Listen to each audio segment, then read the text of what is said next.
Bismillahirrahmanirrahim. Assalamu alaikum, dear participants. Welcome to this session of textual study of the Quran. Today we are going to start off with verse 105, and I'm going to read the text between the lines and at the same time also translate the part that is read and explained.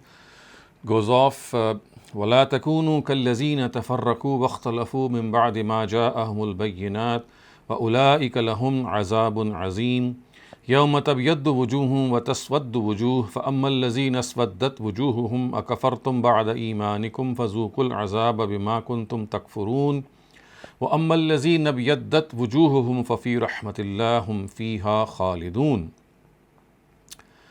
Do this and be not like those who became divided into sects and who differed after very clear guidance had come to them. And now it is they for whom there is an extremely grave punishment. So you can see, viewers, that clearly in the previous verse, which actually had ended by saying that "Iqtasimu bihablillahi jamiyan," which means hold fast to the rope of God and be not divided. So this is in the background. These are the previous verses after which this section starts, and the believers are being told that they should not be like those who divided themselves into sects, and this happened because they did not hold on to the rope of God that was sent to them, and that was of course the Torah. So the believers or the Ishmaelites who have now taken charge, they are told that as far as accepting the inevitable is concerned, they have to understand that if they also go astray and if they also don't hold fast to the rope of God, then their fate will be no different. So لا تكونوا كالذين تفرقوا, don't be like those people who were divided into sects, and once clear guidance had come to them, they still differed. So the guidance of the Torah had come to them very clearly, but in spite of holding on to the guidance of the Torah, they entangled themselves into various sideways and side paths and wandered off, and they were then guilty of going astray. So the Quran says that when this happens, وَأُولَٰئِكَ لَهُمْ عَذَابٌ عَظِيمٌ, that for such people there is this great torment in the hereafter. And it is said that يَوْمَ تَبْيَضُّ وُجُوهُمْ وَتَسْوَدُّ وُجُوهٌ, that this torment will happen on the day when some faces will be bright and others on which darkness will be overspreading. So the darkened faces will be asked, did you once again become disbelievers after embracing faith? So hence taste now the punishment because of this disbelief of yours. So once the state or once the description of the day of judgment has been made by saying that for such people there will be a grave torment on that day, it is now as if the day of judgment has happened, and it's like being portrayed before people who are reading it, and they are being told that as far as those are concerned who will be righteous, who will be pious, their faces will be shining and bright, and there will be others whose faces will be darkened, and then they will be asked of kafartum ba'da imanikum, that you have turned to disbelief once you had accepted faith, so now fazuqul azaba bima kuntum takfurun, so now you have to taste this very, very painful punishment that is going to befall you. And so therefore they have to realize this in this world, because you see, once the day of judgment is portrayed before people in this manner, in such emphatic manner, the purpose is to tell them, the purpose is to warn them that they should try to avoid this fate, because they still have a chance, they still have life before them, they can still reflect on what the truth is, and at the same time realize that this is a great opportunity that has been afforded to them, because once they close their eyes and they are given death, they are put to sleep in the land of Barzakh, then of course nothing can be changed, nothing can be done, and they'll have to face this ignominy.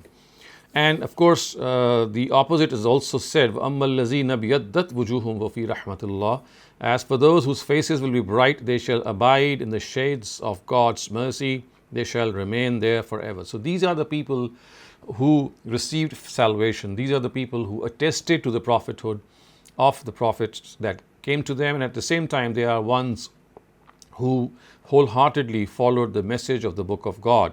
So as a result, they will be blessed with these bright faces, these faces which will be blossoming, they will be shining, and they will be jubilant and triumphant, and they will be proud that they have now gained victory, they have finally triumphed, they have finally received the favors of God. So, viewers, this is a very common portrayal that we see in the Quran, that whenever the Day of Judgment is referred to, we often find that the next verses describe this day as if it is happening now, as if it is right in front of our eyes. So the portrayal is وَأَمَّا الَّذِينَ ابْيَضَّتْ وُجُوهُهُم. It's like saying that as for people whose faces will be white and shining, فَفِي رَحْمَةِ اللَّهِ, they'll be in God's mercy, as if we can portray that mercy of God enveloping them, engulfing them, embracing them, and they are absolutely triumphant on what they have done. So this portrayal actually strikes, it strikes awe in our hearts. It also inspires us. It also motivates us that this is what the fate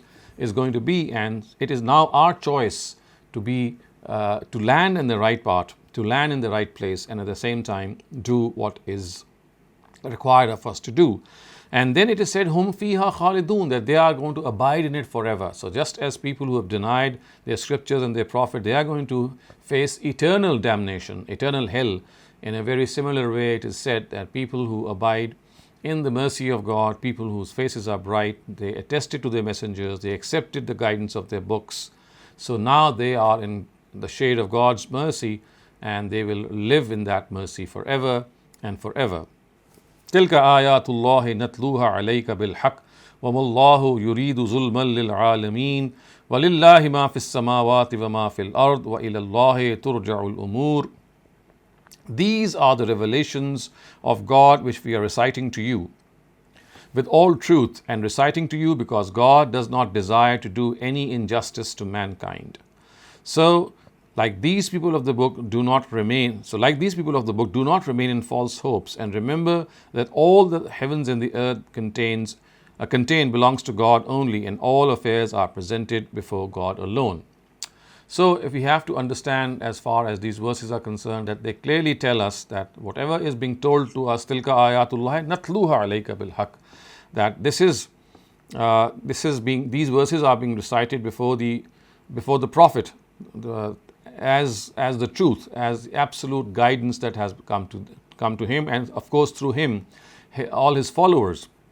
وَمَا اللَّهُ يُرِيدُ ظُلْمًا لِلْعَالَمِينَ, and because God does not desire to do any injustice to mankind. He would like to give full opportunity, He would like to give full respite to people for whatever they can do, and either they gain God's mercy or they earn His wrath. So both are these opportunities, and God does not want to be unjust to the people of the world, so He gives maximum benefit of the doubt, and at the same time also provides them the full opportunity to reflect and profess faith. And they have to remember وَلِلَّهِ مَا فِي السَّمَاوَاتِ وَمَا فِي الْأَرْضِ وَإِلَى اللَّهِ تُرْجَعُ الْأُمُورِ, that all that the heavens and the earth contain, it belongs to God. So everything which is within this universe, it belongs to God. He is the owner, He is the master, and everything is going to return to Him. وَإِلَى اللَّهِ تُرْجَعُ الْأُمُورِ is actually also a warning and at the same time an assurance. So when things are going to return to Him, He is going to check them, He is going to vet them, He is going to evaluate them,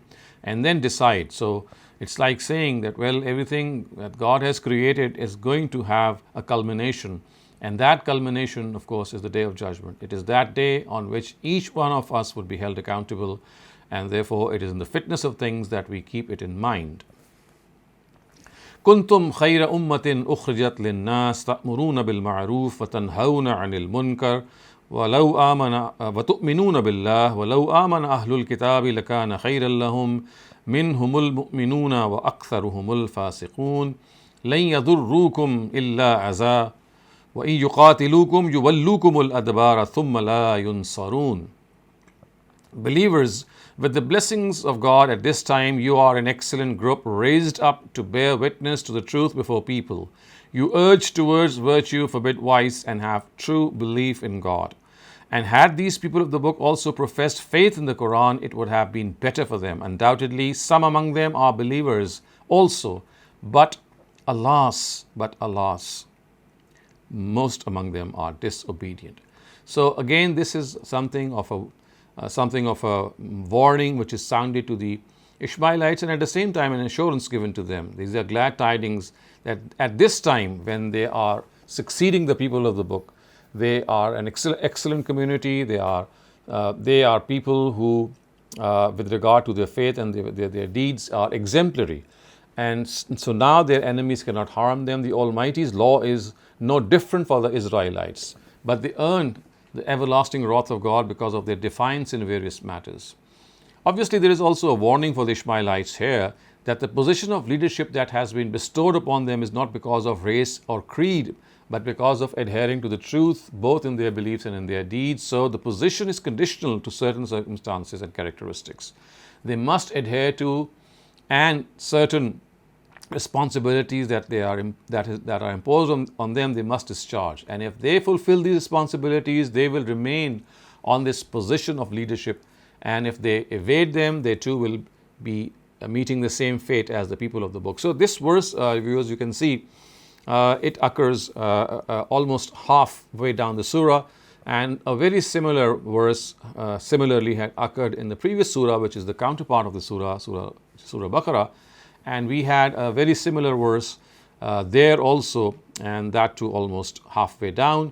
And the verse that was stated in Surah Baqarah is of course the Shahadat verse, which gave the responsibility of bearing witness to the people, to the Ishmaelites. They were told, كَذَلِكَ جَعَلْنَاكُمْ أُمَّةً وَسَطًا لِتَكُونُوا, that in a similar manner God has made you a medium community, a community who is in the middle. On one side are God and His Messenger who have borne the truth to them, and on the other side is the rest of mankind. So just as after deposing the Jews, which were mainly discussed in the previous surah, in Surah Baqarah, we had this verse which announced that now the new ummah is taking their place, and they are now being told of their responsibilities in a very similar way, because these two surahs, they form a pair. They have this very strong resemblance that in that surah the Jews were basically addressed, and then once the truth had been unveiled to them, once their charge sheet had been presented to them, they were deposed, and then the announcement of a new ummah was given and made. And in a very similar way, this has occurred here too, and because here the addressees are the Christians or the Nazarenes. So the addressees in Baqarah were the Jews, and in Al-Imran are the Nazarenes, and in both these surahs, near the half of that surah, we find similar verses occurring in which this new ummah is announced. And it is right here that this announcement is made in this surah. كُنْتُمْ خَيْرَ أُمَّةٍ أُخْرِجَتْ لِلنَّاسِ تَأْمُرُونَ بِالْمَعْرُوفِ وَتَنْهَوْنَ عَنِ الْمُنْكَرِ وَتُؤْمِنُونَ بِاللَّهِ, which means that the responsibilities that they have is to enjoin what is good, forbid what is evil, and also it is stated that you are people who truly believe in God, and that is why you have been given this responsibility. And then there is this yearning expressed in the next part of this verse. وَلَوْ آمَنَ أَهْلُ الْكِتَابِ لَكَانَ خَيْرًا لَهُمْ. Had these people of the book also professed faith in the Quran, some among it would have been better for them. لَكَانَ خَيْرًا لَهُمْ. So it's like saying that these people of the book are being deposed from their position of leadership. And had they professed faith in the Quran, it would have been better for them. But then there is also a rejoinder which is given at the end, and it is said that some among them are believers, minhumul mu'minun wa aktharuhumul fasiqun, but a majority of them are those who are defiant, who are disobedient. So we can also see from here that a small portion, even if it was a small portion of the people of the book, they were the ones who awaited the arrival of a new prophet, because it was promised in their scriptures. So they did profess faith. They did accept Muhammad as the last prophet, and they proudly felt that they are the ones who have been given this chance to actually profess faith in two prophets of God. One which was of course sent as Moses in the case of the Jews, and in the case of the Christians, of course, they were required to follow what Jesus had actually conveyed to them. And he had said that he has not come to revoke the law, he's not come to revoke the Torah, but to complete them. So it was like following both these books and these messengers. And now they were given this opportunity to profess faith in Muhammad, peace be upon him. And it was their good luck that they had been given this opportunity. But as the Quran has expressed this yearning, that most of them are ones who turned out as disbelievers. And then it is said, لَن يَضُرُّكُمْ إِلَّا عَذَابًا وَإِن يُقَاتِلُوكُمْ يُوَلُّكُمُ الْأَدْبَارَ ثُمَّ لَا يُنصَرُونَ.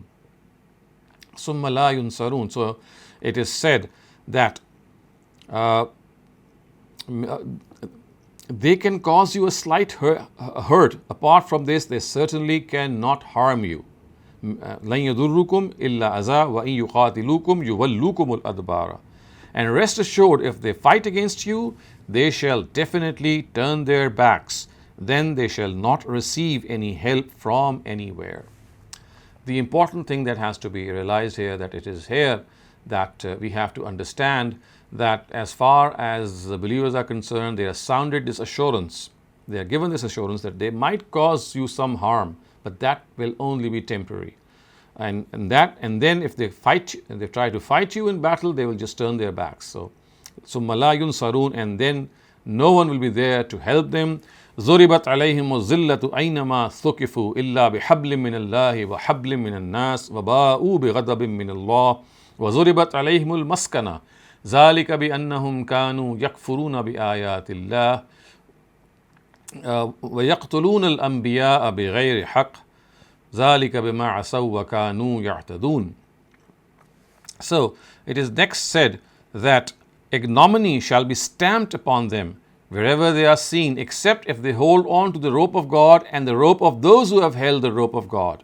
They have returned with the wrath of God, and cowardice has been stamped upon them. This is because they have been denying God's revelations and have been slaying His prophets unjustly, because they were disobedient and have always been crossing the limits. So once again they are being told that as far as they are concerned, they are going to be disgraced, and unless of course they profess faith, they will have this continuous faith of being disgraced and humiliated. And the only exception is what the Quran says, إِلَّا بِحَبْلٍ مِّنَ اللَّهِ وَحَبْلٍ مِّنَ النَّاسِ. Except they hold on to the rope of God, or to those people who have held the rope of God, which means either they hold fast to this book that has been revealed to them, the Quran, or as it says, people who have actually held fast to this rope, people who are adhering to this rope of God, that is the only exception, that if they are able to do so, then they will be saved. وَبَاءُوا بِغَضَبٍ مِّنَ اللَّهِ, and they have returned with the wrath of God, and cowardice has been stamped upon them. And then the reason for this ignominy is actually stated here, and that is that as far as they are concerned, they are guilty of denying God's revelations. They are guilty of denying God's revelations and have been slaying His prophets unjustly, because they were disobedient and have always been crossing the limits. So denying God's revelation, this is a theme that we have been discussing even earlier on in our previous sections of this verse. We know that as far as the Quran is concerned, it has given this charge sheet. It has told them that as far as they are concerned, it is not because of any misunderstanding, any lack of information, any dis or misinformation that they are denying a prophet of God.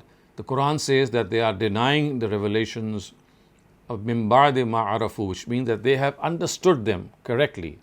Min ba'di ma tabayyana lahumul haqq, after the truth had become evident to them. They were fully convinced of the truth, and they still did not give up. And we have been discussing that it was their arrogance, it was their jealousy that did not allow them to accept what they were convinced in their hearts. And that is why the wrath of God actually overtook them, and they were severely promised doom in this world and the next.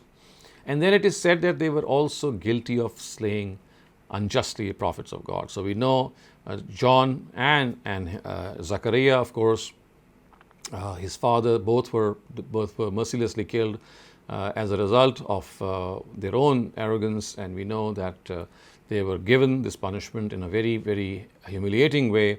And this guilt that did not actually compunct them in any way. They felt no compunction. They had no remorse, and they became audacious on this crime. This is something which made God very angry, and rightly so, because when you do so, then you lose any form of mercy that God might have felt for them.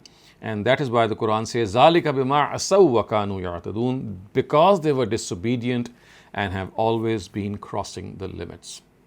So I'm going to pause here for some time, and if you have any questions on what we have studied thus far, please raise them, and then we'll inshallah go after that.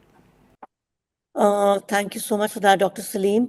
Uh, Imran, please unmute your mic and ask your question. Thank you. Assalamu alaikum, Dr. Shehzad, for valuable information. My first question is on the ayah 111, لَن يَضُرُّكُمْ إِلَّا إِذَا or other, like وَإِن يُقَاتِلُكُمْ يُوَلُّكُمُ الْأَدْبَارَ. They cannot harm you except a little bit of pain or annoyance whenever you fight with them, that they're not going to be helped. They turn their backs. Yeah. Right. So my question is that how come Muslims, I mean, if this is a prediction, where we see Muslims getting slaughtered everywhere. That's this ayah. And then the next ayah, I'll let you, because I wanted to know when it says Hablum min nas, how do we know what is an-nas referring to? So first you have to understand that this has a very specific context. It's not referring to all Muslims and all the people of the book. This is referring to the people of the book of the times of the Prophet, on whom the truth had been conclusively conveyed. And it is about them that it is said, Zuribat alayhimu zillatu wal maskana, and it is about them that it is said that they will not be able to harm you except hurt you a little bit. So it's not a prediction, it's not something for the future. It was meant right at that time that these people who are now being deprived of God's mercy, if they fight you, they'll turn their backs, and if ever some harm is going to come to you, that's going to be very temporary. So this is exactly in accordance with the law of Itmamul Hujjah, the law of messengerhood, the law of prophethood that we have been discussing, that the Quran describes this law every now and then, and if you don't have recourse to that law, you are bound to end up in a misinterpretation of these verses, as many of interpreters have. If you look at some of the commentaries, you will find that as we go along in Surah Al-Imran, there are certain promises which are being made. And for example, it is said that believers are destined to prevail on the disbelievers, and that it is said, as you've just seen, that no harm will come to them except a small hurt. So they tend to generalize this, and they think that, well, this is going to happen. And when they see that it's not happening, then they are at loss how to reconcile with this passage of the Quran and with the current situation of the Muslim Ummah. So that has to be very clear that this is speaking about this is a story, this is a telltale about the Prophet and his mission in the times of the revelation of the Quran. And the Prophet is being assured. So remember, they are being given this assurance, kuntum khayra ummatin, that you are the best community. So even this sentence is not understood. And when it is said that you are the best community, and then we see people, doing the exact opposite, so how can we call the best community? So remember, this best community is a label that was given to the Sahaba, to the Ishmaelites of those times. So all these verses that we are studying, they have this very, very gripping and strong context. We just cannot sever it from the context. If we do it, as I said, then all sorts of misinterpretation will result, and you will not be able to reconcile the actual situation with the Quranic verses. So as far as your second question is concerned, illa bihabli minallah. So habli minallah is something which we very well know that it is God's rope, and that is, of course, the message of God, scripture of God. And unless they profess faith in that, as the Quran says, zuribat alayhimu zillah, that this humiliation is going to be stamped on their faces. The second part is habli minan nas, which means the rope of those or those people who have held on to the rope of God. So it's like saying, if anything can save them, it is either the Quran or the people who are following the Quran. So so it basically is hablum minal mu'minin or alladhina amanu. So the question is, so these people can be saved by having a treaty with the Muslims, or by basically holding fast to the rope of Allah subhanahu wa ta'ala themselves. Yes, it's not any. Of course, the habli min al-nas part is something in which you are having some covenant with people who have this have a different view. But as far as habli min Allah is concerned, that is the Quran. So either the Quran is going to save them, or anything which is binding commitment that is being made. So that could be one interpretation as well. And this is specifically targeting or being addressed. The addressee here are also Christians, like you said in this particular surah. Anyway, the Christian are addressed, or is it general to? I mean, it is the people of the book. It is mostly the people of the book. Yes, as we move on in the surah, there are certain specific verses, but here you'll find that the word zillah, Aynama Sukifu, is the word zillah is often spoken of the Jews, that ignominy was stamped on them. So it's not just the Christians. Basically, so you remember in the Quran treats the Jews and the Christians to be very, very close confidants and very, very close sects of one another, because in the view of the Quran, I mean, Christians were actually, I mean, followers of Moses also, because Moses had declared and Jesus had declared that he had not come to revoke the Torah. So the Sharia that they were supposed to follow was the Sharia of the Torah. It was only Paul in his own times who revoked this Sharia. So the first generation followers of Jesus, they were very, very strict followers of Torah. It was only when Paul repealed these laws and he said that the Torah is not meant for non-Jews that all this happened.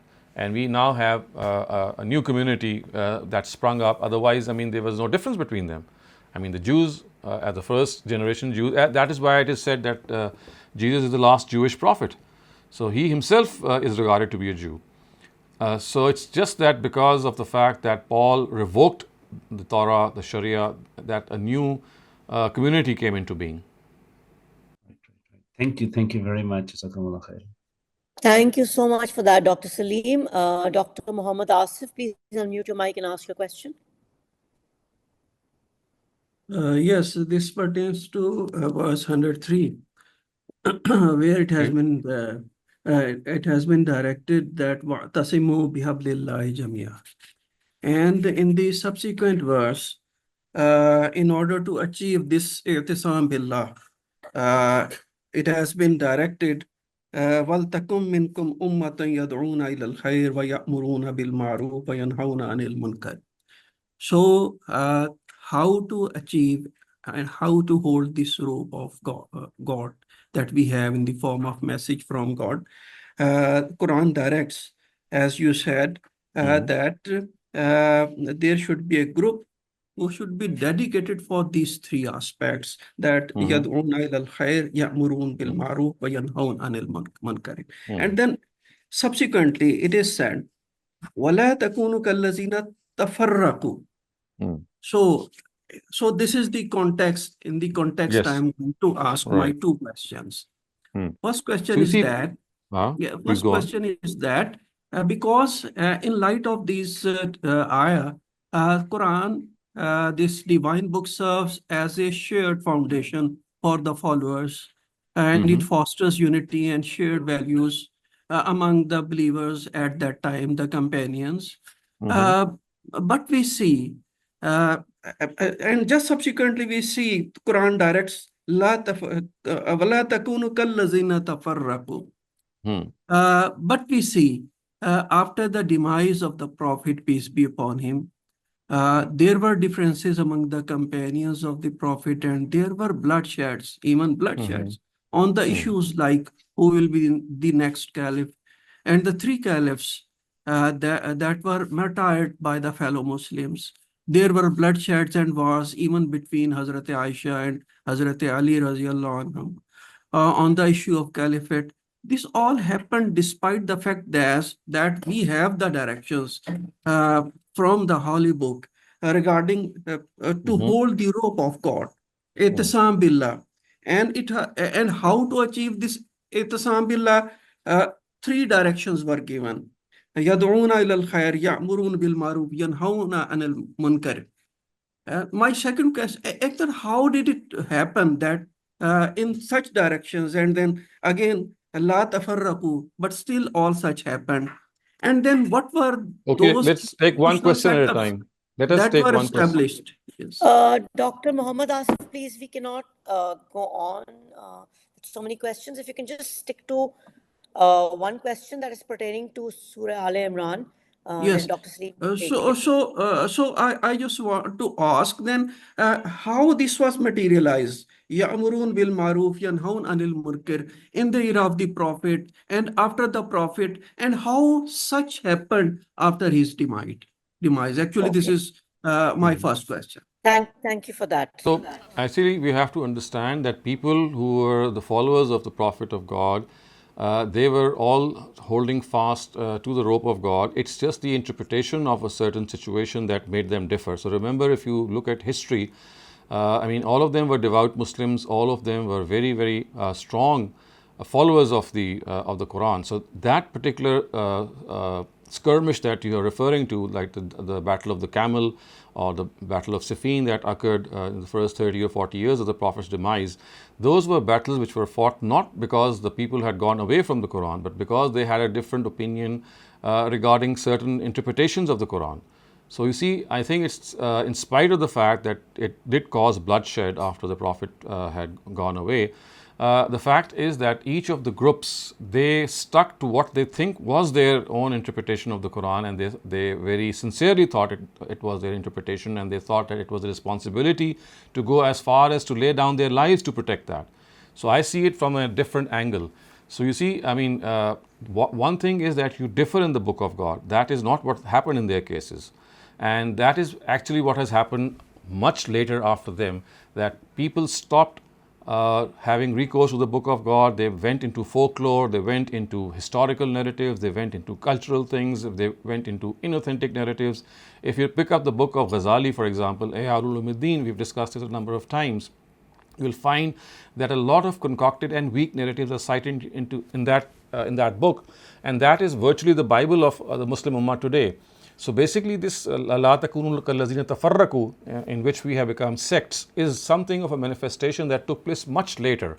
I'll explain once again what happened in the time of the Prophet, but actually the manifestation of what is being said here or predicted here is what has happened much later in the Ummah, in which every group tried to interpret the Quran not through the Quran directly, or to understand the Quran in a way that the Quran should have become a central part of their lives.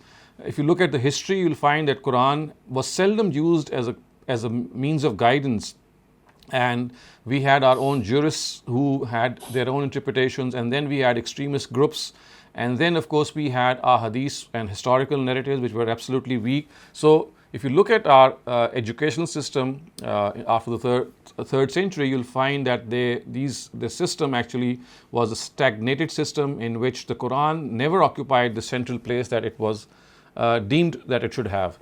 So this tafriqa, as the Quran has spelled out, happened much later, and it was the result of not adhering to the book of God, not directly interpreting and connecting ourselves with the book of God, but to weak narratives and to historical incidents and to folklore and myth. So that is what I understand from this verse.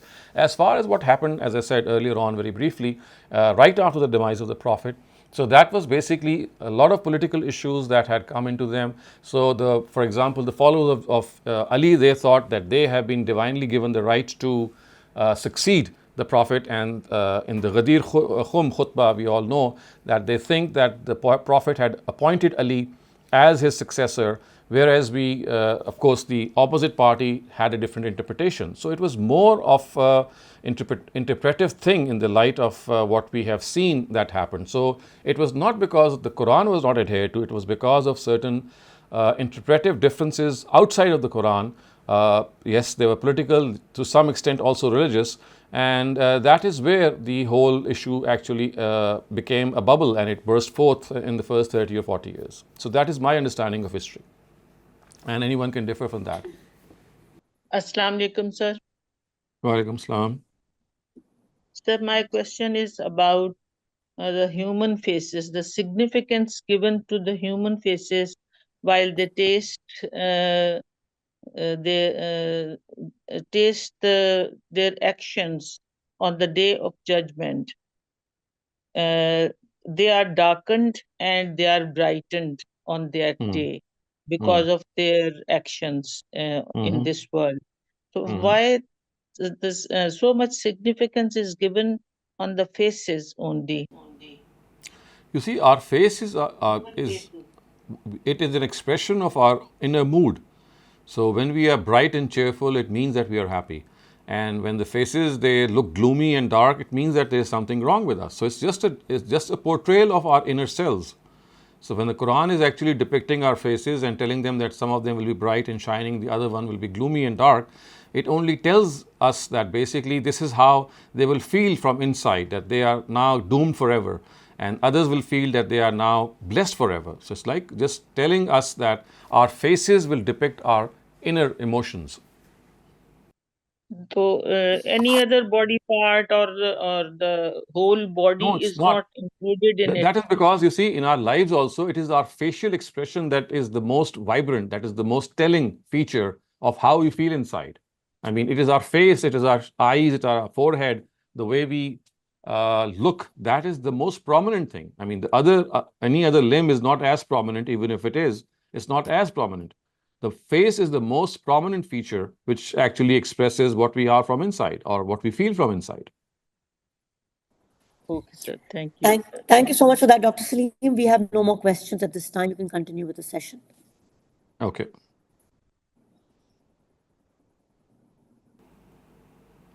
So, Laysu sawa min ahlil kitab ummatun qa'imatun yatluna ayatillahi ana al-layli wa hum yasjudun yu'minuna billahi wal yawmil akhir wa ya'muruna bil ma'ruf wa yanhauna 'anil munkar wa yusari'una في الخيرات وأولئك من الصالحين وما يفعلوا من خير فلن يكفروه والله عليم بالمتقين. Now this is a passage, dear viewers and everyone who is listening in. These three verses are extremely important because this is one place in the Quran, yes there are other places as well, in which the Quran is full of praise for the people of the book who had accepted faith. So remember, yes, there are abounding instances in the Quran in which people of the book are condemned. I mean, right in this surah and the previous surah, we have found so many passages in which their charge sheet is read out to them and they are told that this is the reason that they are being punished. These three verses actually tell us that amongst the people of the book, there are people who are different, who have professed faith, who are waiting for the last prophet to arrive, and they were anxiously waiting. And as soon as he arrived, they professed faith in him and they started to follow him. And now look at what is being said. The first thing is, it should remain clear that all people of the book are not alike. This is what is stated first. Laysu sawa. Sawa means equal. Laysu means not. So not everyone is equal. Min ahlil kitab ummatun qa'imatun yatluna ayatillahi ana al-layl, which means that there is one group among them which is abiding by its promise. Ummatun qa'imatun yatluna ayatillah, and they are ones who are qa'ima. Qa'ima means, of course, they are the promise they had made with themselves, that whenever the last prophet would come, they will profess faith in him. That is what is said here. Ummatun qa'ima. It is qa'ima on the misaq, or the covenant that was taken from them. Ummatun qa'imatun alal misaq. Yatluna ayatillahi ana al-layl. They are the ones who recite the book by night, ana al-layl, wa hum yasjudun, and they remain in prostration before him. So referring to the tahajjud prayer, referring to the night prayer. So these are the people who have accepted faith, and now they have become so devout that they recite the Quran by night and prostrate before the Almighty at night. And then it is said, yu'minuna billahi wal yawmil akhir. They truly believe in God in the last day. They urge towards virtue and forbid vice. Ya'muruna bil ma'ruf wa yanhauna 'anil munkar. Exactly the same thing that we have studied earlier on as a duty that was to be professed by people who are at the helm of affairs, people who are commoners, all of them. So in a similar way, it is said that now that they have joined the Muslims, they also share the same duties. Ya'muruna bil ma'ruf wa yanhauna 'anil munkar. And then it is said, wa yusari'una fil khairat.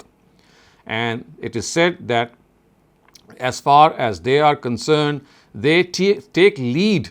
They take lead in good deeds. وَيُسَارِعُونَ فِي الْخَيْرَاتِ. So one thing that you might also need to note here is, which I often make it as a point, that remember there are words for people, most of you who understand the Urdu language, especially for you, that remember there are words in languages that might be the same, but they have different meanings.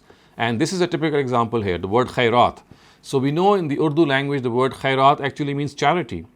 But it's not the same in the Arabic language. In the Arabic language, the word khairat means any good deed, all good deeds, even helping people, even praying to the Almighty, even giving zakah, even fasting. So it's khairat has a very wide meaning in the Arabic language. But in the Urdu language, it has confined itself just to charity.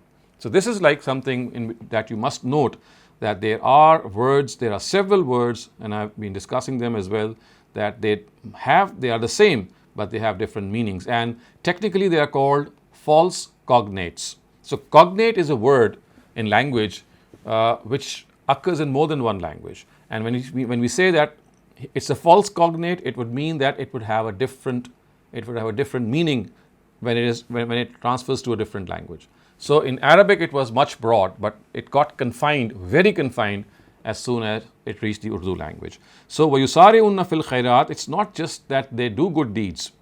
The important thing to note here is even more inspiring, and that is they take lead.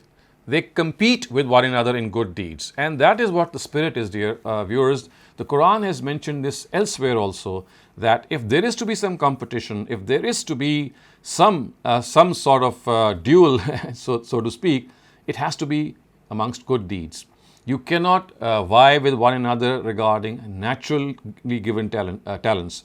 For example, if someone can speak very well, someone can write very well, and he or she is naturally gifted. So there are certain talents that are naturally found in a person, and they are talents that you cannot emulate in any way, because a person might be given those talents in a very pronounced way.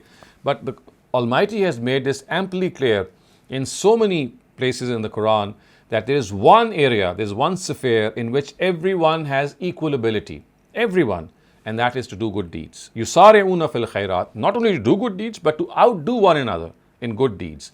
So whether a person is educated, whether a person is not educated, whether a person is an Einstein or whether a person is totally unlettered, that all these people, every person on the planet Earth has been given an equal opportunity to be a righteous person. And that is why we can clearly see that the status of Sabiqun, which is the highest rank in Jannah, the highest rank in paradise, can be attained by anyone. It's not just that people who are very scholarly or people who are very well educated or people who have several talents can end up in paradise, the highest state of paradise.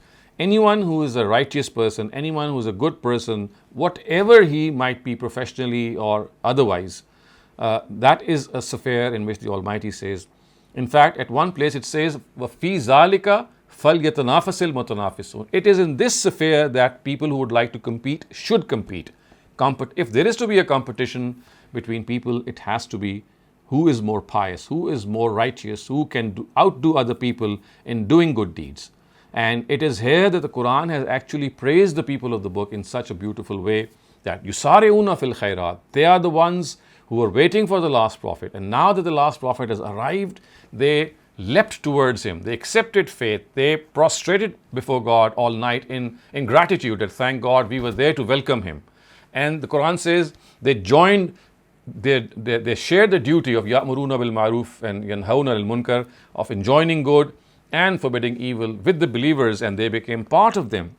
And then the Quran has given these glad tidings to them. وَأُولَٰئِكَ مِنَ الصَّالِحِينَ وَأُولَٰئِكَ مِنَ الصَّالِحِينَ, and they are amongst the pious servants of God. And then another beautiful thing is said, وَمَا يَفْعَلُوا مِنْ خَيْرٍ فَلَنْ يُكْفَرُوهُ وَاللَّهُ عَلِيمٌ بِالْمُتَّقِينَ. So the word kafaru is used transitively generally towards two objects.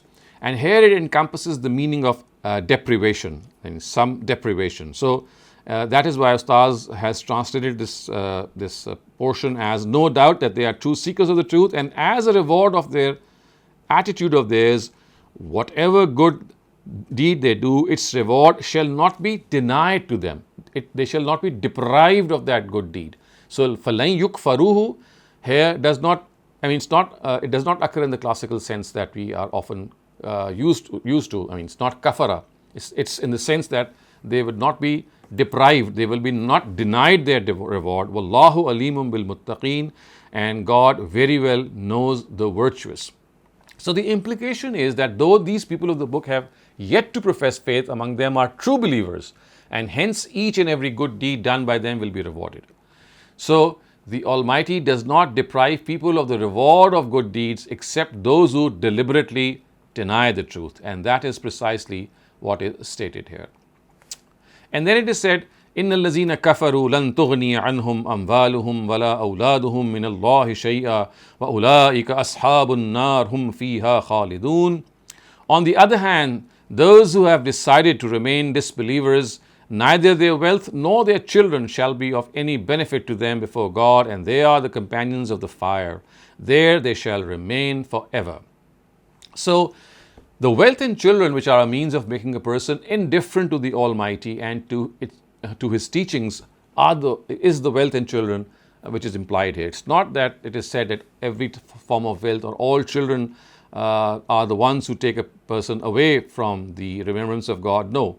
Yes, when a person gets entangled in the race for wealth and to acquire anything for the benefit of his children, even if it be something that is acquired through illegal means or through means which are unlawful, and he is so engrossed in their wealth, in their love, that he would tread any path to achieve glory. It is here that the Quran says that for such people, إِنَّ الَّذِينَ كَفَرُوا لَن تُغْنِيَ عَنْهُمْ أَمْوَالُهُمْ وَلَا أَوْلَادُهُمْ مِنَ اللَّهِ شَيْئًا, neither their wealth nor their children, because you see, in this world it is wealth and children that we feel who are our greatest source of help, and of course they are ones who are protecting us, so to speak. But God says this is not going to happen for those who end up in kufr. وَأُولَٰئِكَ أَصْحَابُ النَّارِ هُمْ فِيهَا خَالِدُونَ, and they are the companions of fire. وَأُولَٰئِكَ أَصْحَابُ النَّارِ, and then it is said, هُمْ فِيهَا خَالِدُونَ, they shall remain there forever.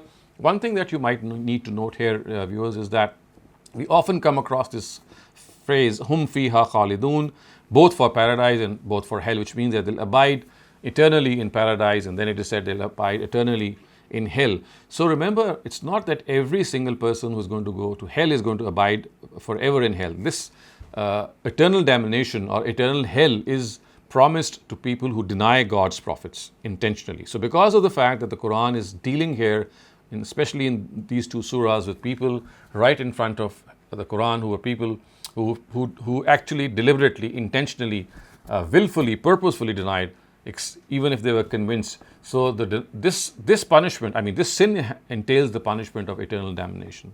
So remember, if a person does not intentionally deny a prophet, but his good deeds are less than his bad deeds, and the bad deeds there abound, so then he would receive a punishment that is commensurate with the sins that he did, and he might be taken out. So that's something of a different category.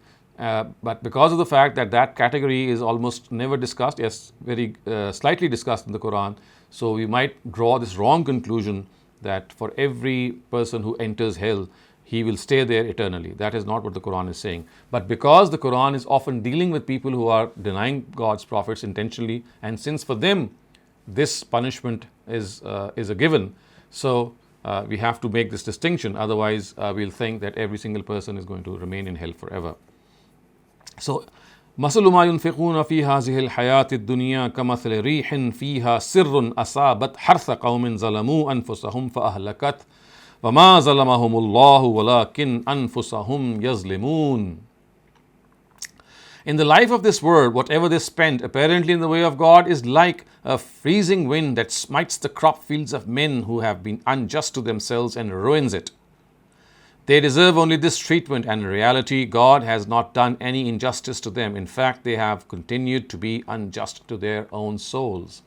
So this is a very rampant and a very repetitive theme in the Quran.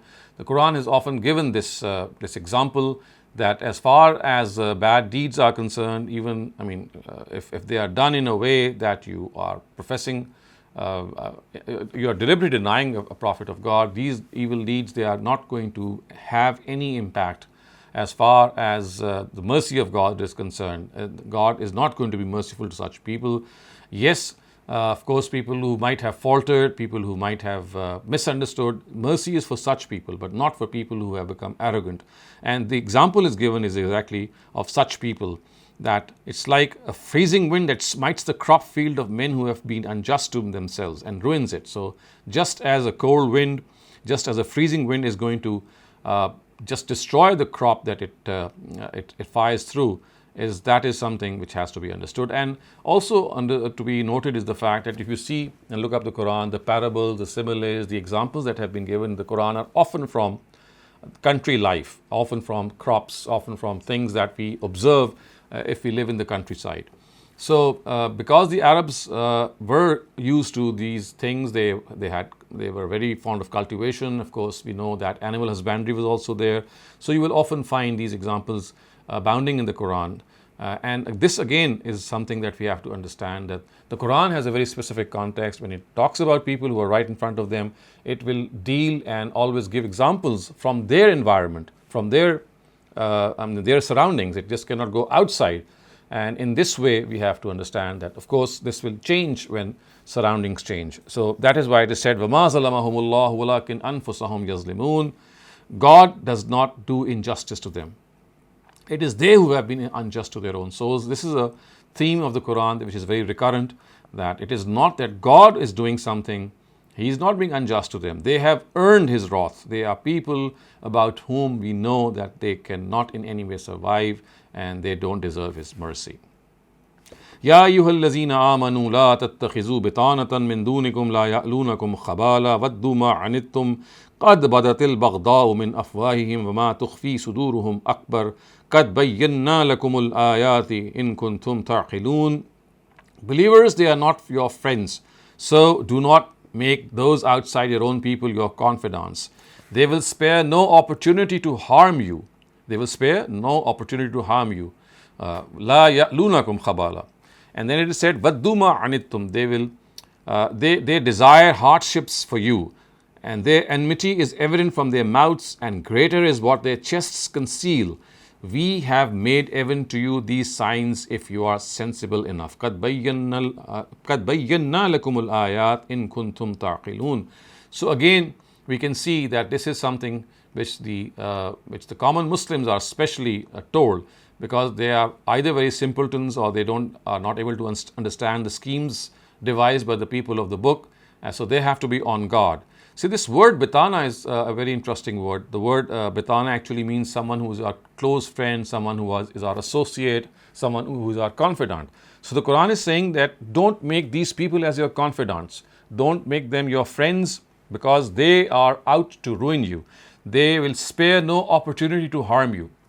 Again, this has a very specific context. And as I just said earlier on, if you don't look at this verse by actually giving full regard to the context, you'll end up doing something which is absolutely against the purport of the Quran, and you'll end up hating the people of the book of today, or not making friends with them today, by not understanding that, again, this is a specific category of the people of the book who were right there, who were deliberately denying the Prophet of God, and because they were there to harm the Muslims. So it is said that don't make any confidants, because if you are going to make them confidants and reveal what you have planned, then of course that's going to be totally, there's going to be a very, very disastrous situation. And then it is said that قَدْ بَدَتِ الْبَغْضَاءُ مِنْ أَفْوَاهِهِمْ وَمَا تُخْفِي صُدُورُهُمْ أَكْبَرُ, which means that what they say from their mouths is, it is also filthy and dirty, but what they hide is dirtier, is filthier, which means that what they are from inside is entirely a different story. They're even more harsh, even more stern, and even more hateful in their approach towards Muslims. So you cannot trust them. So this is like a warning sounded to the simpletons amongst Muslims. Of course, we have simpletons everywhere. So they are being told that don't get lured, don't be overawed by some of their ways that you might think they are doing it for your own favor, because that's not what they are doing. They are hiding something which is very evil in their own hearts. And it says, Ha antum ulai tuhibbunahum wa la yuhibbunakum wa tu'minuna bil kitabi kullih wa iza lakukum qalu amanna wa iza khalaw adhu alaykum al anamila min al ghayz kul mutu bi ghayzikum inna allaha alimum bi zatis sudur. It is you who want to befriend them while they do not want to befriend you. So see, this is how the simpletons amongst the Muslims are behaving. The Quran says, Ha antum ulai tuhibbunahum wa la yuhibbunakum wa tu'minuna bil kitabi kullih.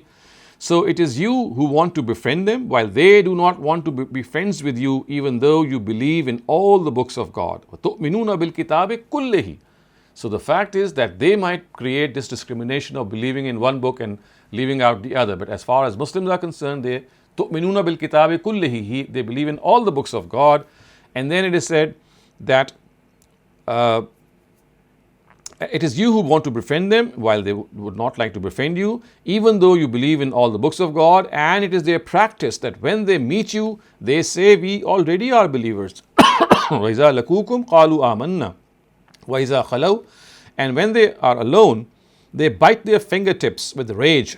Tell them, perish in this rage of yours. God is aware of all your doings, and in reality, God even has knowledge of the secrets of the hearts. So now what is being said here is that these are the people who make you realize, or they tell you that we have professed faith. So this is again a prank that they used to play, and this is something which has been discussed earlier on as well in Surah Baqarah. And what they actually meant was that they believe in their own prophet, and they believe in the last day, and they would say that, well, believing in Prophet Muhammad is something which is totally the task of the Muslims. They are tasked with the belief of the last prophet. As far as they are concerned, they are tasked with the belief of their own prophet, to believe in him.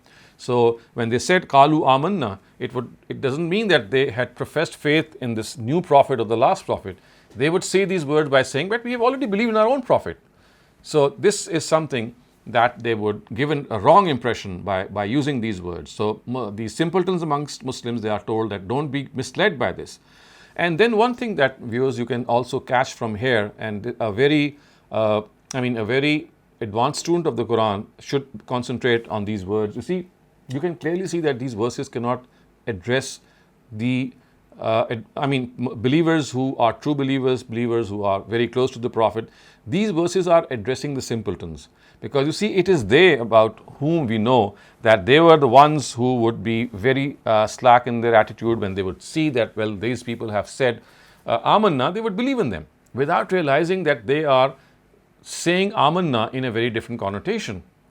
And that is why we have to understand that at times the Quran would not say that it is addressing the weaklings or the weak believers or the simpletons, but the nature of that address will tell us that the ones that are being addressed are not true believers. There is a faction amongst these true believers, because every group has various forms of people. So they are very good and believers, are advanced believers. They are very close to the Prophet. Others who might be in the middle, and then there are still others who are very simple and they are misled, or they are swayed by a wind that might take them to another side.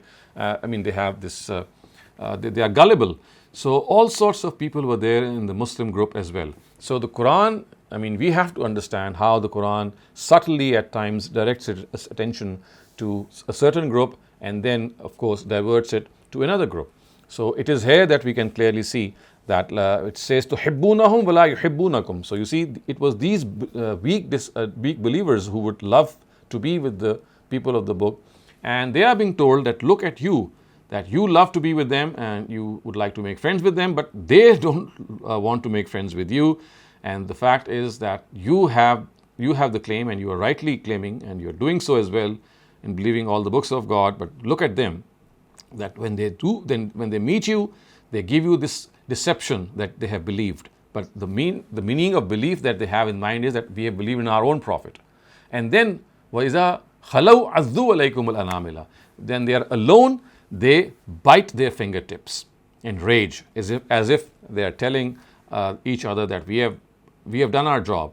So the Quran has here forthwith on the spot given this comment, and this is something that you might note in the Quran, that these parenthetical sentences and these on the spot comments from God, they are immediately like a rebuttal to what has been said previously. And it is here that the Quran says, Kul mutu bi ghayzikum, perish in your own rage. So the Prophet is being told, before even commenting on what is being said in these verses, the Quran has as if it has made its point to first comment on what has been said.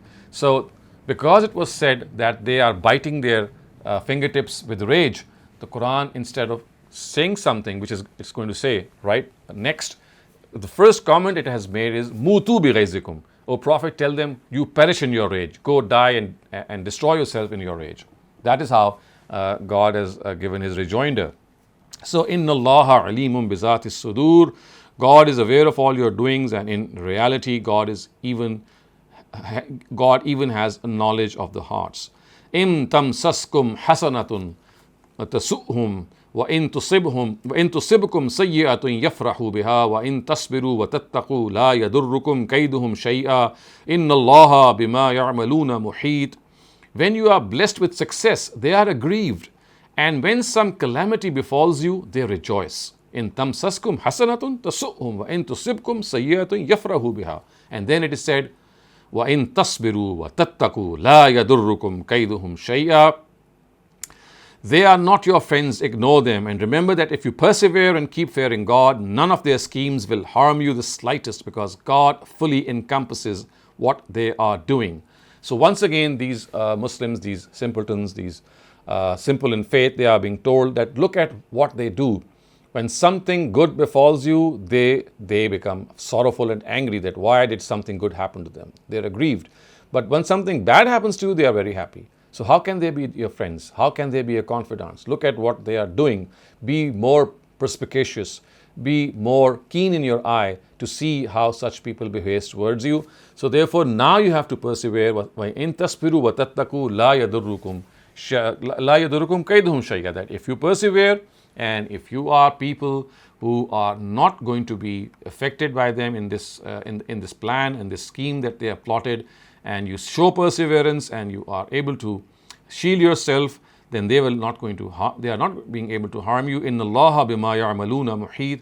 And indeed, God is embracing them from all sides. This again is a topic which the Quran commonly discusses, that these people are not going to be let go of scot-free.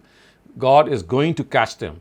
He is going to take them to account. But remember, there is a time for everything. He has given them respite because there are still some or few noble elements left in them, and God wants them to still contemplate, because maybe they are going to still revert. So this is the maximum time that God would like to give them. But when that maximum time expires, He's going to catch them. He's going to catch them unaware. He's going to catch them when they would be thinking that they have succeeded. So this is a ploy which God has actually evolved as far as His scheme is concerned. So viewers, I'm not going to go any more today. We'll stop here because from the next verse we start off a new topic. We know that the Battle of Uhud that was waged between the Ishmaelite, the Quraysh, who had actually attacked Medina, and that, as a result, we found that earlier on the Muslims were on the lower side, they were on the receiving end. Some of the groups amongst the Muslims, they had drawn away. So the story is going to start about the Battle of Uhud in the next verses. Inshallah, we'll take them up in our next session. And now we can take up questions on what we have just studied. And once they are finished, we can also take some general questions. Thank you so much for that, Dr. Saleem. That was absolutely fantastic. Akram Bhatti Saab, I can see that you've raised your hand. Please unmute your mic and ask your question. Assalamu alaikum, sir. Walaikum assalam. My question is about ayah number 105, if you allow me. Is ayah number 25. 105 says, "Wala takunu kalladhina tafarraqu." You're saying verse 125? 105. 105. Oh, okay, 105. Yeah. Yeah. "Wala takunu kalladhina tafarraqu wakhtalafu min ba'di ma ja'ahum al-bayyinat ulaika lahum adhabun azim." Is Allah Ta'ala referring to the people even now who are split into different sects? No, it's not. That's the question. That is, I've already explained that this is a very specific context. It's referring to the people of the book of the times of the Prophet. And the Ishmaelites, or the followers of the Prophet, they are being told that don't be like these people, to whom when their book came to them, instead of following their book, they split up into factions, and now you can find them split between each other. So this is an advice which is being given to the Ishmaelites, to the people who were newly given this responsibility of delivering the truth, of being the Shuhada al-Nas.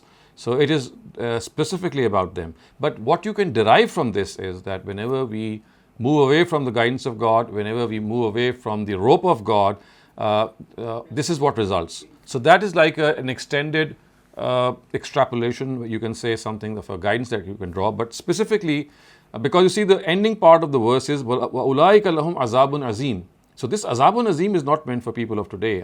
because this is meant for people who have deliberately denied, people to whom the Prophet of God was there to deliver the truth, and he was there as a representative of God, as an envoy of God, and in spite of the fact that they were absolutely convinced, they denied. So about them it was said that they will be receiving this great and painful punishment in the hereafter. I was confused about this, talking about Jews, Christian. So you see, also important in this verse is, it says, not only does it say, they were addressees of the Prophet, it also says, وَاخْتَلَفُوا مِنْ بَعْدِ مَا جَاءَهُمُ الْبَيِّنَاتِ. Once clear guidance had come to them, even then they denied. So this clear guidance, of course, is referring to the book of God, which had come to them with the Prophet of God, who was explaining this book to them, but they still opted to stay away from that. So it has such a specific context. And then the last words, أُولَٰئِكَ لَهُمْ عَذَابٌ عَظِيمٌ, they cannot be related to anyone of today. So that is, I would like to stress here that, you see, when you're reading the Quran, you must always think that basically the Quran is a saga. It's an account of the prophetic mission in Arabia. And in that prophetic mission, the warnings that were issued, the glad tidings that were given, they are very specific to the people who were there, because they had received a prophet, they are the recipients of the last message of God in a way that none of us is. And so therefore you cannot extrapolate. Yes, there are certain things that you can extend as an extended guidance and understand them, but if you look deeply, you'll see that they are indicators within the verse which tell us that which part can be extended and which cannot. Regarding verse 118 till verse 120, Ya ayyuhallazina amanu la tattakhizu onwards. As you mentioned, this is specific as per the context with the people of the book of that time, the Ishmaelites. Right. And if can we apply it in the present day era, contemporary era?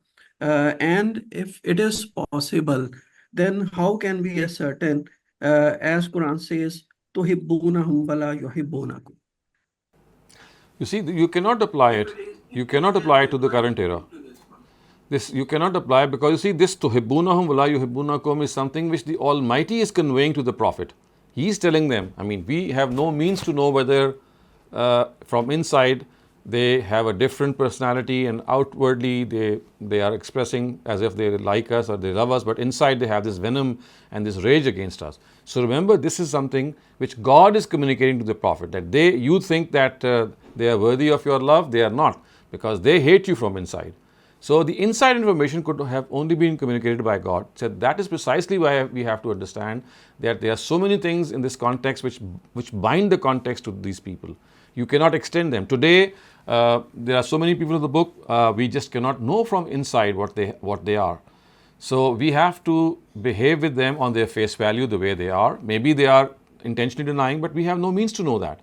And to my knowledge, there are very few people who intentionally deny truths, and there are few people. Mostly people are confused. Mostly people are misinformed. They are disinformed. They look at the deeds of the Muslims of today and see how backward they are. So there are other hindrances in their accepting faith. But here you see the difference. Let me explain this a little more. You see, in the prophetic period, what happens is that the Almighty removes any misconceptions. He does not let any misconception go in the heart of the disbelievers. He clarifies everything. That is why you see the word bayinat comes repeatedly in the Quran. So bayinat means clear signs. Even at times it means miracles. So the Almighty makes the truth so clear, and anything which relates to the truth is conveyed by the Almighty Himself to the Prophet. He tells them that, look, now the truth has been conveyed to this group. Now it's no use going after such people. They are destined to be punished. So it is like God having that His own say in that prophetic period. It's like He moving the whole chessboard. It is like He who is controlling everything. It is His envoy who is basically His representative, who is an instrument of justice. His instrument of justice. This is just for the prophetic period.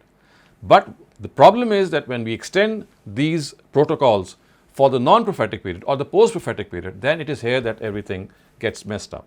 So do remember that in the prophetic period, the Almighty is communicating directly these facts to His Prophet. Even the Prophet, you see, there are tales in the Prophet which tell you, in the Quran which tell you that a Prophet is not allowed to leave his people on his own ijtihad. Look what the Prophet Jonah did. He left his people in Nineveh and he ended up in the belly of a fish as punishment. So even the directive of leaving your people is something which God tells you, because you say that migration signals that now the truth has been conveyed to these people and they are now not being worthy to be even lived in. And now you must separate yourself from these people. So it's like God controlling everything in the prophetic period. He is communicating to His messenger because the institution of Wahi is in place. But post-prophetic era is the era in which there is no messenger of God, there is no communication from God. Now things are sort of loosely attached, and there are these loose strings which are always there. But now the Almighty says that whatever is going to happen in the post-prophetic era, it's not that people will go scot-free about them. They'll still be held accountable. The only thing is that in the prophetic era, the accountability took place in this world. In the post-prophetic era, the accountability is going to take place in the next world. The only thing is that people who live in the post-prophetic era must always see what happened in the prophetic era, and don't think that no one is going to hold them accountable. Their accountability has just been deferred. It has not been cancelled. It has not been revoked. So if people are not being punished here for their bad deeds, it's not that God has decided to just stay aloof. No, that is something that's still going to happen. So you see, this is of paramount importance that as students of the Quran, as advanced students of the Quran, you do understand the difference between what happens in the prophetic era and what does not happen in the post-prophetic era. Thank you so much for that, Dr. Saleem. That was such wisdom. But my question to you, if I may ask, is that as readers of the Quran, just a general reader who just picks up the book and starts reading, is he able to differentiate between what is being directed directly to him and what is in the prophetic era? Or do we need a teacher always? I'm just asking for somebody who's a simpleton and who's reading and who doesn't know. So I think if you read the Quran with a good translation and in a way that you are able to translate the words properly, it should not happen. Because you see, whenever the word al-kafirun will come or al-mushrikun would come, the proper translation would be these disbelievers, these al-mushrikun, these idolaters. So the people who are standing right there. So if the proper translation and an exact translation is done of the article alif lam, which is of paramount importance, then there is bound to be problem as far as interpretation is concerned. But because of the fact that this alif lam is seldom properly translated, and in the history of the Fasir and translations, it is Ustaz Ghamidi who has he's gone through a lot of pain and he's made a special effort to try to make people understand just through his translation this difference between the prophetic era and the non-prophetic era. In other commentaries, what you can see is that this difference you'll find more in the tafsir part. So the translation would generally be the same. It would not take into account the alif lam, which should have been. So when this happens, what happens is that the question would arise in the mind of a common person, and it might get resolved if he looks at the tafsir part, and it might not get resolved. So that is why it is essential that such translations in which from the very translation you get to know this difference, that they should be read. Otherwise, as you rightly said, that if you just go through these verses the way it is generally translated, or they are generally translated, you'll end up thinking that, well, the Quran would not like us to make friends with disbelievers, the Quran would like us to kill idolaters, the Quran would not like us to let these mushrikun or the people of the book enter the holy Kaaba, as has been said. But again, it had a very particular context, and so on and so forth. It's not just the Quran. There are several ahadith also. For example, in ahadith literature, you'll find it being said that you should not initiate salutations. You should not say salam to disbelievers. Again, this is a special category of disbelievers, not all the disbelievers of today, as is being just explained. So you see, it is basically that translation, if it is not read with the stresses that I was just referring to, yes, it does happen. And I've seen, look at what has happened actually.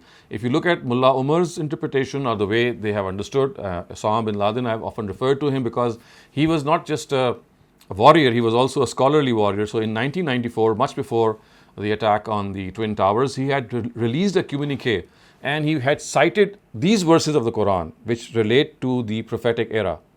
He had actually recited verses from Surah Tawbah, and one of the verses was فَقَاتِلُوا أَئِمَّةَ الْكُفْرِ, fight with these disbelievers, these leaders of disbelievers, and he said that our number one enemy is the US, so we are going to take them down.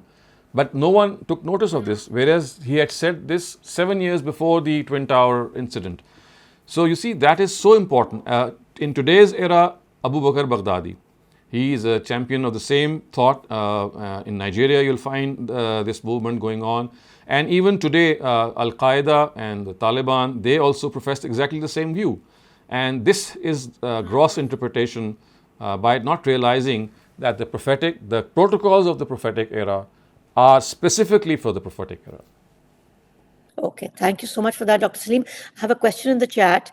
Would you say that these three verses, 113 to 115, are similar to Surah Baqarah's verse 62? Well, that is just one verse, and verse 62 of Surah Baqarah is actually referring to the fact that if the message of the Prophet has not reached him, or maybe reached a person in a distorted form, and they still profess faith in the hereafter, they do good deeds, and they have belief in God, then you cannot say that, they'll be condemned to hell. Any person who does good deeds, who believes in God and the hereafter, he has a ticket to paradise. But then there is a condition for that the message of the messenger has not reached him maybe, or reached him in a distorted way, or somehow some mishap has occurred. However, these verses are different. You see, these verses are actually telling us that basically people who have professed faith in Prophet Muhammad, how they would conduct themselves in their daily lives. They would offer the tahajjud prayer, they would do righteous deeds, they would outdo one another in doing righteous deeds, they would pray to the Almighty, they would do all those righteous things. So this is more of a description of the people of the book once they had accepted faith. And that particular verse is a more of a conceptual verse which gives us the criteria of landing in paradise. Okay, thank you so much for that, Dr. Saleem. Abdul Rahman, please unmute your mic and ask your question. Thank you. Assalamu alaikum, sir. With regards to competing with good deeds, sir, during the prophetic era, just like you explained, Prophet or God used to tell who is good or who is bad. But after the post-prophetic era, how can we know? This is for self-reflection. How can we know that our deeds are getting accepted or getting rejected? In this race of competing good deeds, how can I know which place do I stand? We will never be able to know that.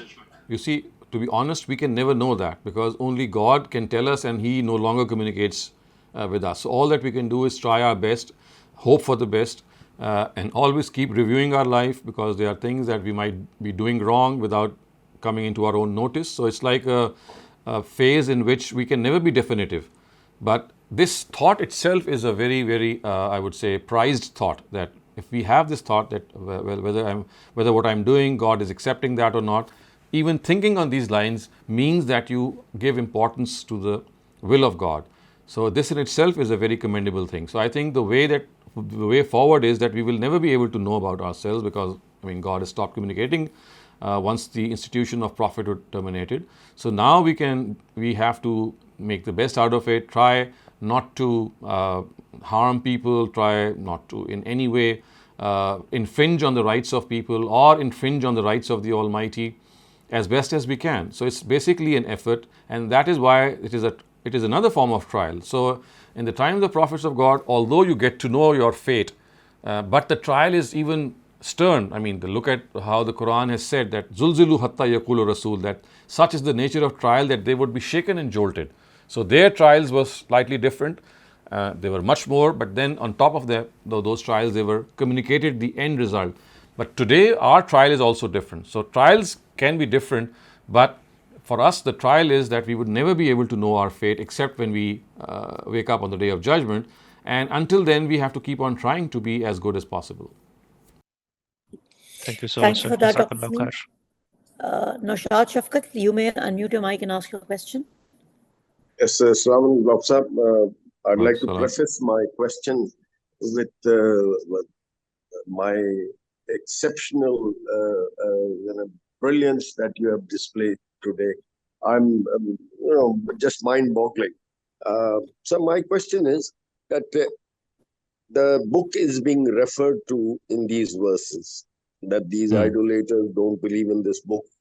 But when it was being communicated to them, it was not in the form of a complete revelation.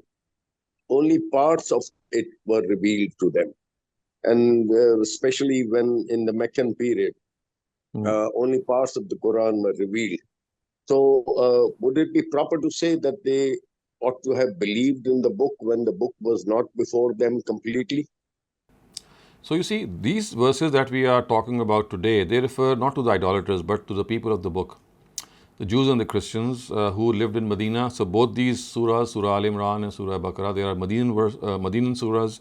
And the Jews and the Christians, about them the Quran has said that they recognize this Quran and the Prophet the way an estranged son is recognized by his father. Such is their proximity to these books. So it's not that they were in any way unaware of the books. And in fact, the Quran in the very first verse of Surah Al-Baqarah has said, Zalik al-Kitab. And a proper and a precise translation would be that this is the book that you were waiting for. Zalika al-Kitab. That is the book that you had been promised and you were waiting for. So this is must be understood that as far as the people of the book were concerned, they were fully aware that there is a book that is going to come, and more than that, they were waiting for the last prophet. For them, it was just the arrival of the last prophet that they were required to do. Of course, the book was coming with the prophet. It was in tandem with the prophet. So for them, it was just to believe in the prophet, and as the revelation would come, to start and believing in them. And now, as far as the prophet's own nation is concerned, which are the Ishmaelites, so they actually were given this challenge by the Quran, and you can see it being spaced out in the Quran on three occasions, that this is a book that has been revealed by God. فَأْتُوا بِسُورَةٍ مِّن مِّثْلِهِ إِن كُنتُمْ شُهَدَاءَ. Can you bring a book like this? So to the idolaters, the challenge was that this is a divine book. You will not find any discrepancies in it. It is something which cannot be produced by human beings. And this challenge has been spaced out in the Quran in two or three occasions. In fact, 3 occasions. So for them, actually, once the Meccan period was over, the Itmamul Hujjah had taken place. And we also know by the end of the Meccan period, 2/3 of the Quran had already been revealed.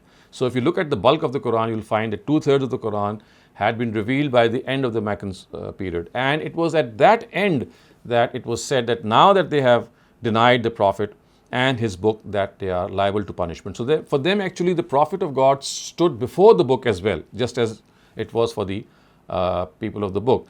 But of course, the book was in tandem, but the book was accompanying the Prophet. So primarily, it was their denial of the Prophet that entailed this punishment. So the book was just conveying on behalf of God that, well, this is my messenger and he's bringing my message.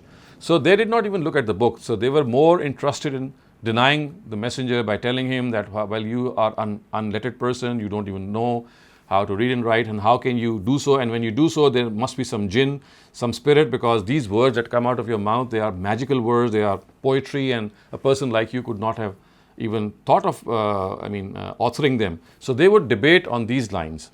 So it was and the Quran has also said that they were people who were convinced in their own hearts. So in Surah, I think it's in Surah Al-Anfal or in Surah Tawbah, it says, "Shahidina ala anfusihim bil kufr," that they bore witness to their own disbelief. They were totally convinced of the Prophet, but they themselves from their own hearts knew that there was something that they were doing wrong. So it's like this. It's not that a couple of verses or maybe an incomplete Quran was something that they were being asked to profess faith in. It was basically the personality of the Prophet for both these factions. But as I said, in spite of that, a better part of the Quran had been revealed by the end of the Meccan period. So by denying the Prophet, they automatically would be denying the book also. Yes, because you see, what did it mean? The message of the Prophet was to give up their idolatry, give up their deities. So this was the first message, and this is what the Quran is all about. So the monotheistic message of the Quran was something that did not sit well with them, and they were the foremost to deny it. Thank you. Thank you very much. Thank you so much for that, Dr. Saleem. We have a few minutes left, and I think if no more questions related to Surah Al-Imran right now. May I open the forum for a general question? Yes, please. Abdul Rahman, please unmute your mic and ask your question. Yeah, thank you. Sir, my question with regards to what you said earlier about Abu Bakr Baghdadi and Osama bin Laden. These people were Arabic-speaking people, right? But yet they so misinterpreted such grossly, and it affected the whole world.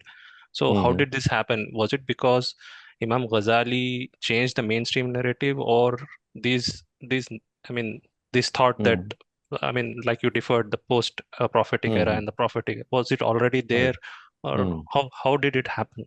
Right. So you see, Imam Ghazali is on the other side. So he never spoke of militancy. He never spoke of fighting the disbelievers in this way. So his was the methodology in which even weak narratives, even concocted narratives to bring people closer to religion were, put into place in his own book, which is Ihya Ulumuddin. As far as these people are concerned, you see, they are not interpreting religion from their own side. This is the dominant interpretation of a very large part of our own scholarly tradition. So if you look at the Hanafites, you look at the Shafi'ites, you look at the Hanbalites, you look at the Malikites, all of them, they have this inclination, they have this proclivity that as far as Islam is concerned, it is the only religion that has the authority to rule the world. All the rest must be, subservient to Islam.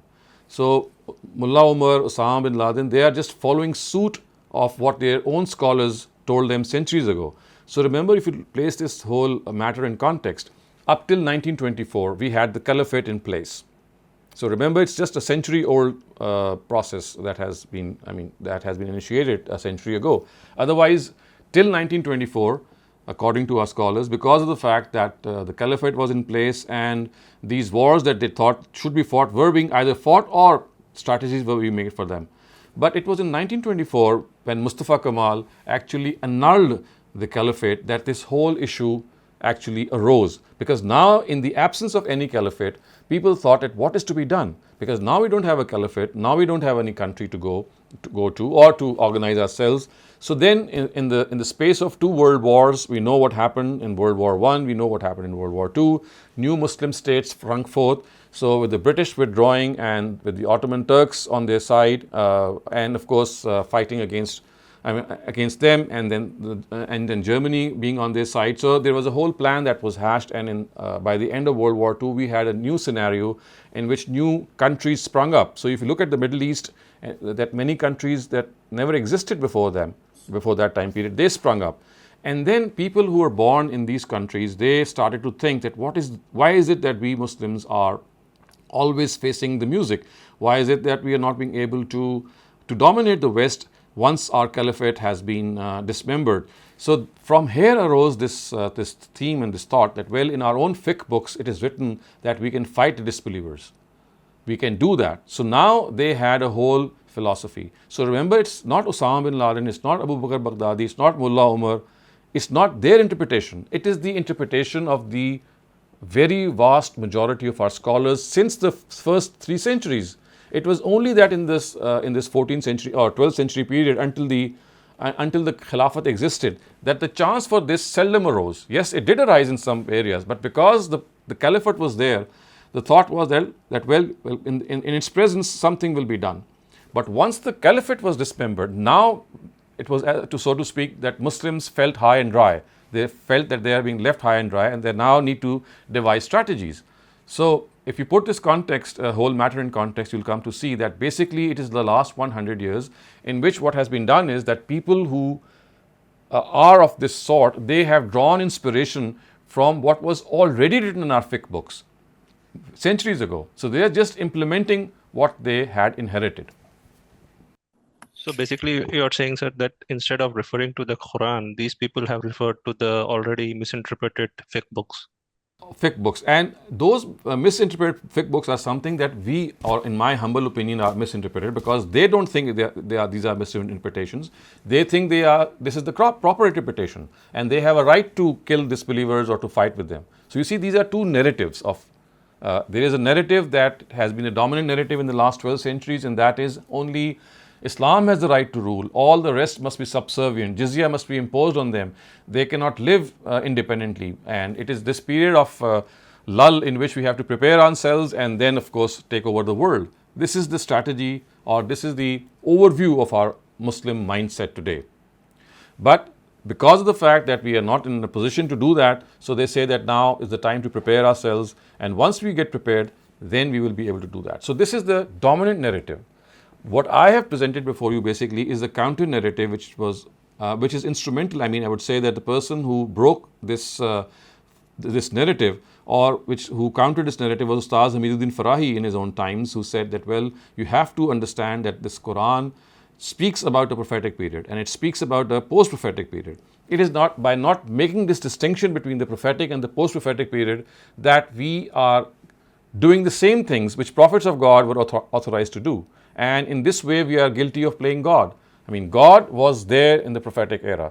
But because of the fact this prophetic era and the post-prophetic era are vastly distinct and different, and by not giving due consideration to this difference, we are doing the same activity that was to be done in the prophetic era. So this was the first stone that was thrown by Ustaz Hamiduddin Farahi, and subsequent to him, his pupil Ustaz Amin Nislai, and then his pupil, who is our teacher also, Ustaz Javed and Ghamidi. So these three people have made it amply clear that there has been a gross misunderstanding of the Quran by not dividing the Quran into the prophetic and the post-prophetic era, and that is why this whole militancy has resulted. Thank you so much for the detailed answer. Thank you so much for that, Dr. Saleem. We are out of time, but I have one question left. Do you want me to just take that? Or okay, maybe please go ahead. Amar Rasool, if you can unmute your mic and ask your question, but please keep it short. We are almost out of time. Thank you very much, Dr. Professor, very quickly, I want to ask about the ayat which says that where God says to the Prophet that you had almost slipped in your ways. Had we not helped you, you would have been somebody who would have been misguided, and we would have given you double the punishment. But I want to ask you this in context to this story about the satanic verses. Do you believe that could be true? Do you believe that it could be true to some extent? And maybe God is talking about that incident in this particular... No, certainly not. I think in one of my previous series, I don't remember the name, but I had discussed these satanic verses which are supposed to have found in Surah Najm. We have discussed them in a lot of detail, and I've given the perspective of the other scholars and our own perspective. So if you can just look up that series, because a couple of lectures were dedicated to this whole issue. And as far as what was the other question that you had asked? The ayat where God says that... yes, that, of course, that verse, if you look up the tafsir of Ustaz Ghamidi or Ustaz Amin Nislai, you'll find that is not addressed to the Prophet. You see, there is a style in the Quran, and we also use it in our own language, that we have a communication or a purport to be conveyed to a third party. But we don't directly talk to that third party. We talk to someone else, and our direction of address is towards that person. Either because that person is not being worthy of being addressed, or because there is tremendous rage on the part of God for that person, or because God still wants to give that person a chance to rethink and maybe accept what he or she was not accepting. So there are a number of harsh verses which are seemingly addressed to the Prophet, not just this one. I can name even a more sterner verse. For example, look at Surah Abasa wa tawalla an ja'ahumul a'ma wa ma yudrika la'allahu yazzakka. So this is the 80th surah of the Quran. If you read through this, you will start to shudder, because you see, it starts off as if the Almighty is scolding the Prophet. But the fact is that that's not the case. It is as if he is addressing the Prophet, but the purport or the direction of his address is towards the disbelievers. This is also a very subtle style that we adopt. At times we want to reprimand someone, but we would not like to do reprimand that person directly. So we speak to someone else, and our direction of address is towards someone else. We would like to scold people who have given bad company to our children, but instead of addressing them, we address our children and say, why do you go to such people who create such fear and who cause such destruction? So now my harshness is not towards my son, it's actually towards these people. I'm just giving a very short example. Otherwise, I would like to refer you to Ustaz Hamiduddin Farai's tafsir of Surah Abbas, which is the 80th Surah. He has described this beautiful style, a very subtle style of the Quran in detail, and shown that wherever this harshness of style that you see for the Prophet, it's not actually he being addressed. It is as if he is being addressed, but the direction of address is towards the disbelievers.